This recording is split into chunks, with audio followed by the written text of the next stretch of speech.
si jàmbaar daawul doole la doon wuti yàgg na bitim réew ñibbi si na sama réew Sénégal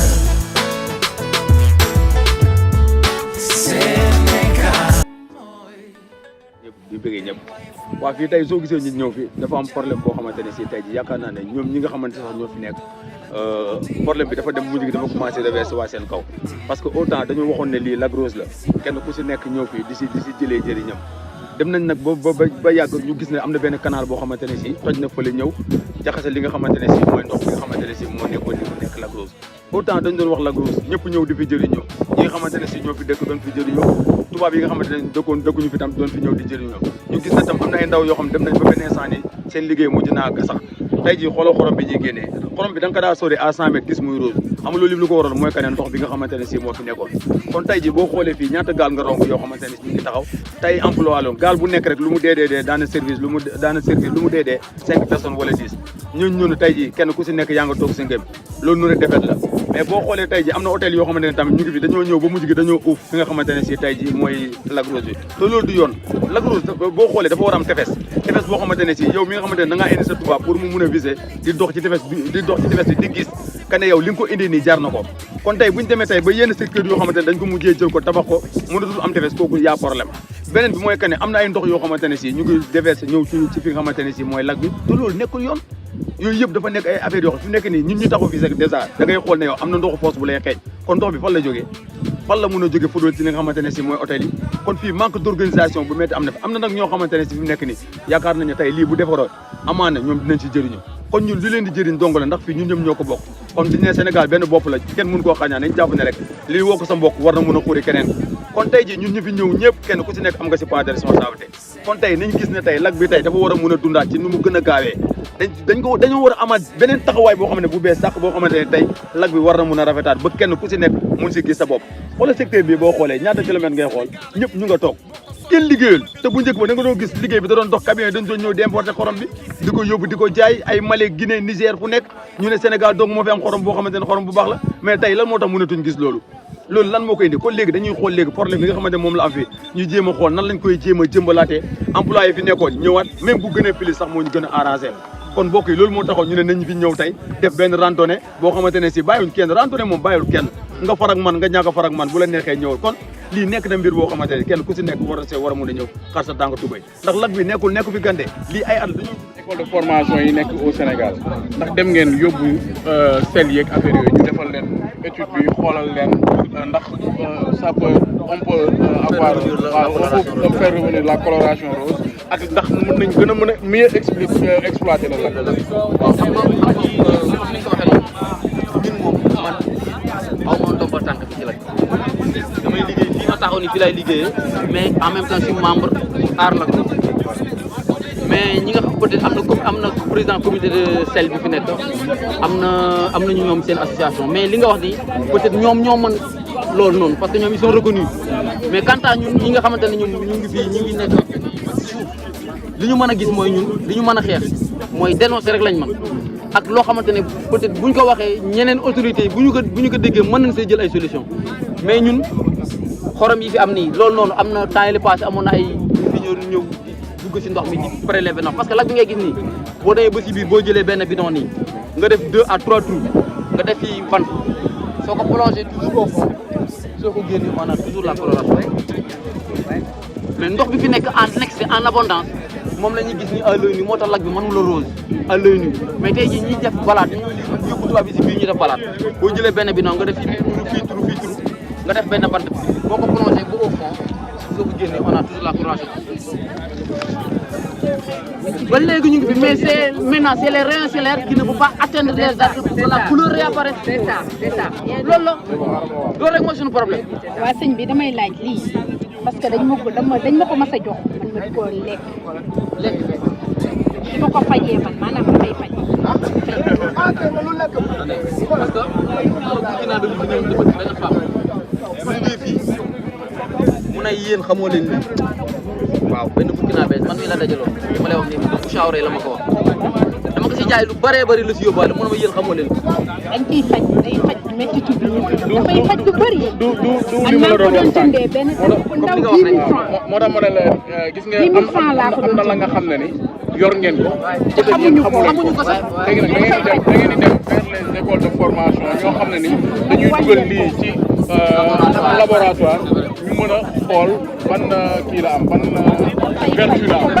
waaw donc pas yu diriger lak da ngeen di fexe parce que man loolu man maa ko seetaan émission à la RTS ay jeunes xale comme ñun ñëw ne ah ñoom Lac Rose gis nañu ne mën nañu indiwaat couleur bi parce que def nañu étude bi def nañu lépp mais xam naa ni fu mu toll nii buñ leen commission bi rapproché woon ESP la ñu nekk defe naa ESP muy université ESP la ñu nekk donc à côté de l'université. waaw fa la ñu nekk waaw parce que ba ñu defee ba ma déglu émission mu ne mais pourquoi pas ñi nga xam ne ñu ngi nekk aux alentours du lac wala ñuy gérer lac bi mënuñu leen dem seet wax ak ñoom ñu jéem a xool avec les autorités naka la ñu mën a defee ba indiwaat cette couleur rose là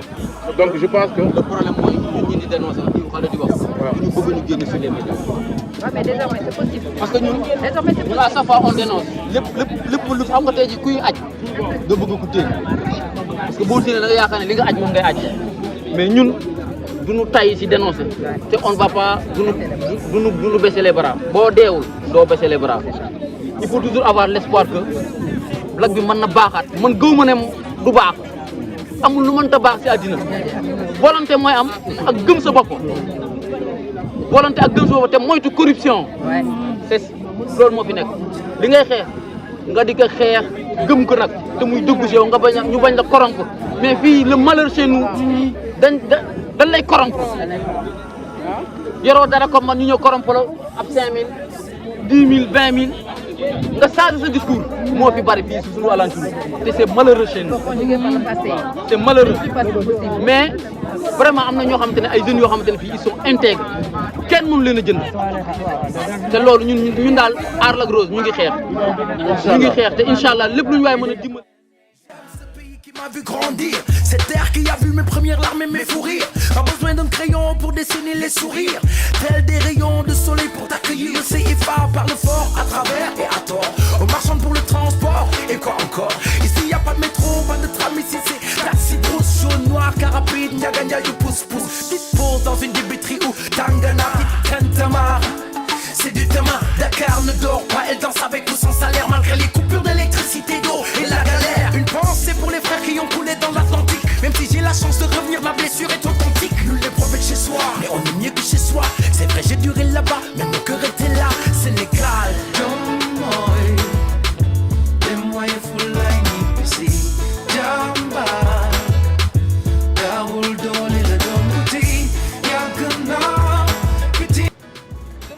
C'est un thème qui est important. Comment faire pour que le lac retrouve son lustre d'antan avec tous les problèmes, les maux que ce lac est en train de traverser. On s'est réunis aujourd'hui, essayer de faire le tour du lac pour diagnostiquer la situation qui est là. Et c'est une situation qui est déplorable parce que vu l'état du lac, on nous parle du lac Rose, mais le lac est en train de perdre sa couleur. À cause des algues qui sont là-bas, qui donnaient la couleur rose au lac. Finalement, tout ce qui était là, il y avait un canal qui sortait de l'autre côté, qui déversait de l'eau douce. Donc ce canal, je pense bien que cette eau est venue aussi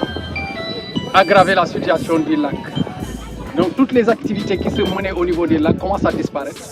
comme l'attraction du sel autant pour moi. Les femmes qui gagnaient leur vie, parce que c'est un lieu touristique et à la fois économique. Donc cela aussi commence à disparaître à cause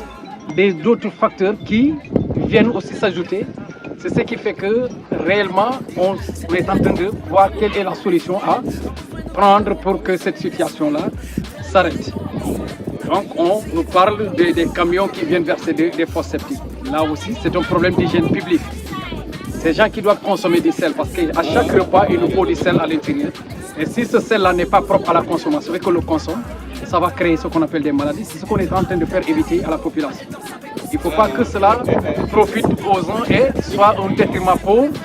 une collectivité. Par exemple, ceux qui sont autour du lac et des environs. Le lac a été inscrit au niveau du patrimoine mondial de l'UNESCO, mais finalement, il paraît qu'il est retiré. à cause de sa couleur qu'il est en train de faire. Donc, du coup, ce qui est lié à faire, c'est de voir quels sont les voies et moyens et par quoi doit-on passer, comment doit-on passer pour voir quels sont les gens qui doivent agir pour arrêter ce phénomène-là. Donc, c'est ce que j'ai à dire. Et pourtant, on est en train de magnifier l'acte que les patriotes sont en train de dérouler ici, positivement, pour voir comment nous allons faire pour nous battre et essayer de faire tout pour que cette situation-là... musuma ñëw fii dama koy dégg ci information rek mais tey gis naa la réalité parce que dañu newoon fii bu njëkk ba xorom kese moo fees fii Mali ak Burkina yi fii lañu ñëw di jënd xorom waa Kaolack dañuy indi fi xorom bi gars yi di ko jënd et à ce moment-là on ne voit rien le lac est complètement gâté à cause des eaux qu'on a depuis Dakar jusqu'ici l'eau a gâté la couleur du lac. Nous, notre idée c'est de faire revenir le lac comme au temps.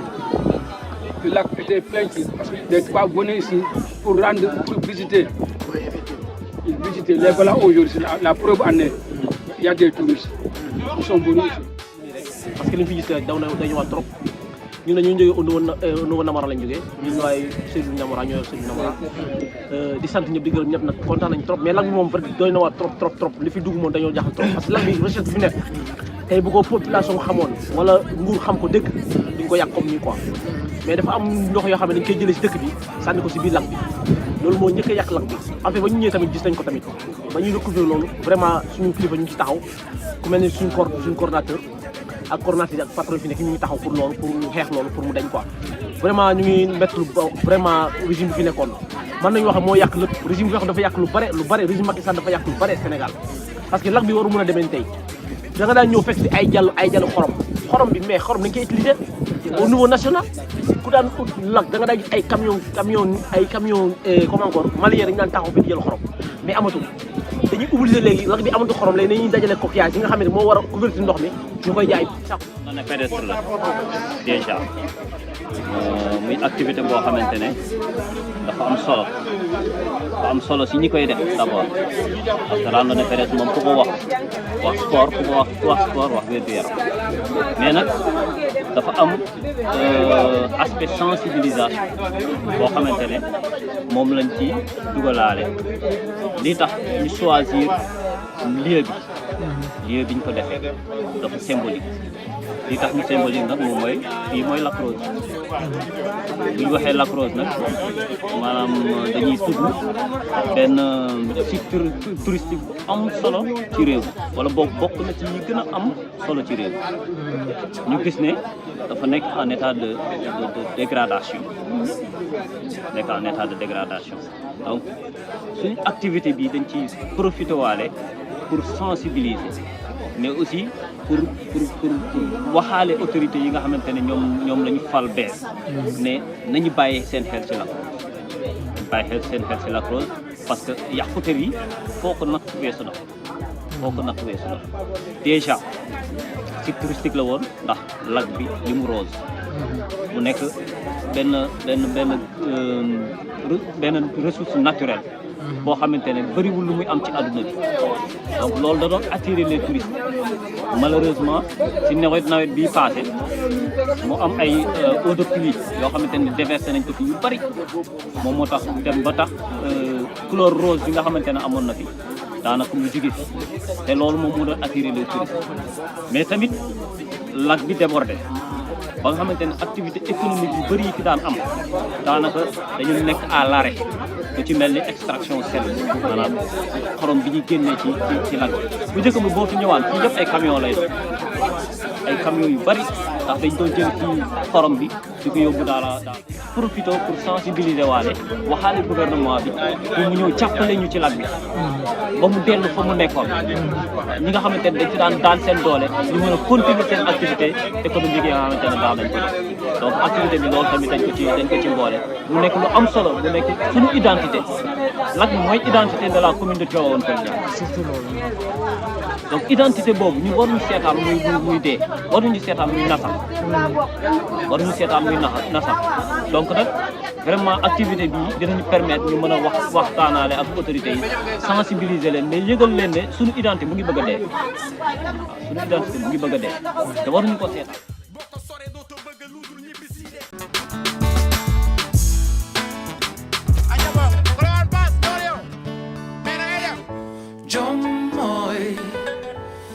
Waaye fulay ñibbisi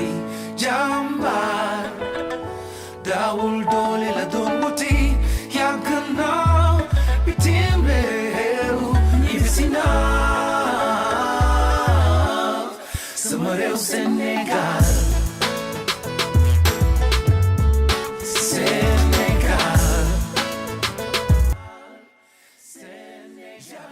qui m'a vu grandir, cette terre qui a vu mes premières larmes et mes fous rires. Pas besoin d'un crayon pour dessiner. Fii au niveau de Lac Rose aussi donc tey boo gisee suñu li ñuy wax nii ñu ngi koy wax pour alerter aussi pour wax li nga xamante ne tey ji menaces yooyu wala thème bi nga xamante ne moom la suñu randonnée bi am muy rendre le lac sa patrimoine bi nga xamante ne lac bi ni mu meloon ñu rendre que ni mu meloon tey ji moo waral suñu jotaay bi. te tey boo gisee lac bi menaces yi fi am yëpp fii d'une part am na si solo mais fa la ñu jóge tamit mooy canal bi nga xamante ne moom lañ drainer mu dugg ci biir lac bi aussi am na si solo donc ñaar yooyu fi nekk nii ñooy menaces yi mooy état bi ndox mi nga xamante ne dugg na ci lac bi ak suuf si nga xamante ne fi mu nekk nii mooy fi ñu taxaw nii ñu ngi koy spolier muy dune de sable te lac bi ak géej gi dafa am communication te communication boobu ba léegi day exister. parce que ñun suñuy maam ñoo tabaxoon ñoo fi defoon bande de filao bi pour éviter l'érosion côtière donc tey ay nit ñëw ay année kenn musu fi am dara ñun kenn musu la xalaat ne lac bi am nga fi dara musuñu ko xalaat mais tey bu ñu demee ba ay nit yoo xamante ne dëkkuñu fi kenn xamul leen peut-être ay nomination lañ am ñu jékki-jékki ñëw bëgg a tëb ñëw si suñu zone bi nga xamante ne depuis ay année ñu ngi fi di fi liggéey ñu bëgg a accaparer suuf si loolu aussi ñun d'accord luñ si tey d'accord luñ si ëllëg te li nga xamante ne aussi mooy suñu objectif mooy lac bi géej gi daf ko doon alimenter parce que diggante lac bi ak géej gi hauteur bi environ c'est 3 mètres donc géej gi day alimenter lac bi mais par infiltration souterrainement moo tax tout au rebord boo leen xoolee ñi nga xamante ne fi lañ dëkk xam na ne les gens font culture maraîchère autour du lac parce que da ngay creuser même pas 1 mètre vous avez de l'eau douce ndox moo xamante ne c'est filtré par les dunes de sable naturellement ndox moomu ñun ñi di liggéey fii dañ ciy naan dañ ciy sangu ñiy liggéey ci lac bi aussi di génn si la ñuy sangu avant ñuy dem te tey boo gisee li nga xamante ne moo fi nekk mooy nit ñi ñu ngi commencé di construire autour du lac premièrement wàllu eaux et forêt domaine maritime la yaay rek côte suma jumul am na côte forestier loo xamante ne dunes yi diggante nangami kilomètres si dunes yi kenn waru fi tabax mais déjà ñi fiy tabax kan moo leen jox autorisation ñu fiy tabax mairie état moo leen jox autorisation ñu fiy tabax ñun récemment rek tabax yi nga xamante ne moo fi am bi ñu ñëwee takka suñuy brassard rouge pour bañ loolu dañu yebal ay camion gendarmerie ñu évacuer ñu continuer teg li ñu bëgg a teg te loolu ñoom ñuy teg day tax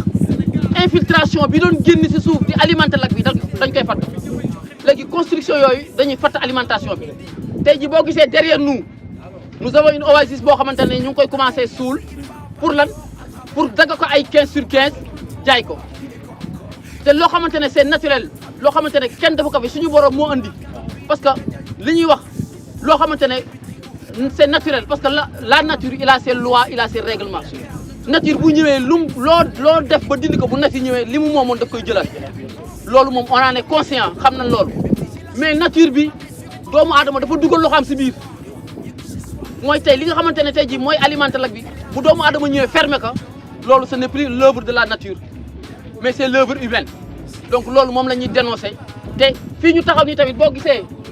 fii la cocaïne fii sampa monsieur le maire Papis Diop moo ne def fi am plus de 29 hectares au 30 te loolu amul même bu ko état Macky Sall la joxee loolu amul parce que mënoo dëkk sa ajak-jak ñu andi ay këyit jox la nga ñëw si suufi jàmbur ne da nga faa am 29 hectares mënul ne te loolu ñu ngi koy dénoncer di lancer un appel aux autorités au gouvernement actuel à son excellence le président Bassirou Diomaye Faye ak l'ensemble du gouvernement tous les ministres concernés au niveau du lac di ñëw lac bi ñu def ko priorité ñu ñëw saytu si lac bi parce que lac bi mu ngi yàqu ñu ngi ñaan yàlla di leen ñaan ñoom ñi nga xamante ne ñoom la yàlla teg si kaw nit ñi ñu jiite nit ñi nañu ñëw inspecter lac bi parce que lac bi mu ngi yàqu ñu ngi koy saax-saaxee couleur bi rose bi dem na activité yi fi amoon si lac bi jeex na gis nga ñun fi ñu jaar nii sànq ba egsi fii bu ñu seetaanee ba le maire Papis Diop jël suuf si on aura plus ça te tubaab yi fii ñëw lac bi rose tout déjà lan moo leen fi andi mooy balaat yi ñuy def di admirer le paysage moom lañ bëgg a rey fi mu nekk nii au niveau du lac te Sénégal nit bu ñëwee Sénégal y a deux choses kenn du ñëw Sénégal touriste te demoo Gorée premièrement waaye ñëwoo Lac Rose aussi mais Lac Rose léegi fi mu nekk nii dee na complètement c'est le gouvernement de Macky Sall moo ko rey ministre yi ñoo ko rey mais léegi nag li ñu bëgg mooy li ñu fi dese mooy littoral bi domaine maritime bi na si état taxaw lépp lu si légal u nëkk dindi te lii c'est pas légal c'est pas légal le maire Papis Diop il sait bien que c'est pas légal te mu ngi ñuy demander ay rencontre te nous disons non am utuñu benn rencontre te kenn mënuñu jënd kenn mënuñu jaay kenn mënuñu jënd on est déterminé nag si xeex bi ñuy xeex nii ba jusqu'au dernier bout parce que Papis Diop amu fi dara te nag comme ni ma ko waxee sama point de presse bi passé le problème mooy ñi koy ànd ak moom di ko jàppale je vais le redire ce sont nos pères nos grands-pères nos oncles on se connaît ñun ñëpp suñuy baay ak suñuy nijaay ñooy jàppale pour lan pour un gain ñu ko seen poche loolu mooy seen biir te ñun loolu ñu ngi fi di xeex te loolu duñu ko nangu intérêt personnel ça n'existe plus te on a changé de gouvernement nag kenn mënuñu xooxatal ne dama lay tëj ça n'existe plus le règne de Macky Sall n'est plus là maintenant nous sommes dans un pays de droit ñu koy soog a nekk te Papis Diop amu fi dara waaw asalaamaaleykum. Ce qu'on a fait aujourd'hui et aussi ça a été une journée pratiquement qui est intéressante du point de vue de la découverte mais du point de vue du thème qu'on a abordé. Donc le thème on le rappelle Pastef les patriotes ensemble pour la revalorisation du Lac Rose. Donc pour la revalorisation du lac, un patrimoine national. Donc pour rejoindre mon frère qui m'a précédé tout de suite, vous verrez qu'il a fait effectivement une allocution sur pratiquement tout ce qui menace le lac. Et là où on a démarré notre randonnée, je pense que on a démarré là où l'eau stagnante qui était au niveau de Tengej, au niveau de Rufisque, au niveau de Keur Ndiaye Lo et au niveau de Sangalkam, entre au niveau du lac et a affecté gravement chez nous parce que le sel constituait de l'or chez nous parce que ça menait beaucoup d'activités et ça a mené beaucoup d'activités et puis on avait beaucoup de nationalités qui travaillaient là-dessus. Mais sur ce, on a remarqué que ces activités-là sont éteintes. Donc pour ça, on a jugé nécessaire de faire aussi le tour de lac, venir jusqu'ici et pour voir de ce côté-ci ce qui affecte le lac. Et si on voit, vous le témoignez aussi, donc il y a l'Oasis qui est là, qui est affecté, qui est en train d'être pratiquement terrassé pour pouvoir y faire des habitations. Et tout derrière nous, on a aussi 29 hectares qui sont pris par le maire, l'actuel maire, Momar Sokhna Diop, donc qui a pris pratiquement 29 hectares et on ne sait pas sur quelle base. Donc je sais que peut-être, je sais que ce qui se faisait autant ne se fera plus dans ce régime-là. Et on a nos frères patriotes, on a nos frères sénégalais qui sont maintenant à la direction de la DGPU, donc direction du pôle urbain de Lac Rose. Et Inch'Allah Rabbi, nous ferons tout pour voir la base légale de ces 29 hectares-là. Et nous rappelons que peut-être c'est le maire qui s'est affiché en premier lieu, mais il y a d'autres qui sont là et qui ont leur TF ici. Donc je pense que l'État va faire l'état des lieux et puis voir comment sama réew Sénégal Sénégal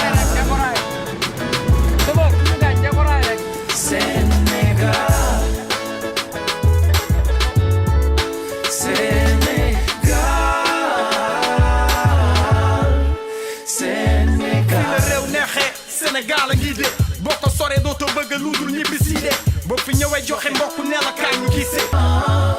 sama réew Sénégal Sénégal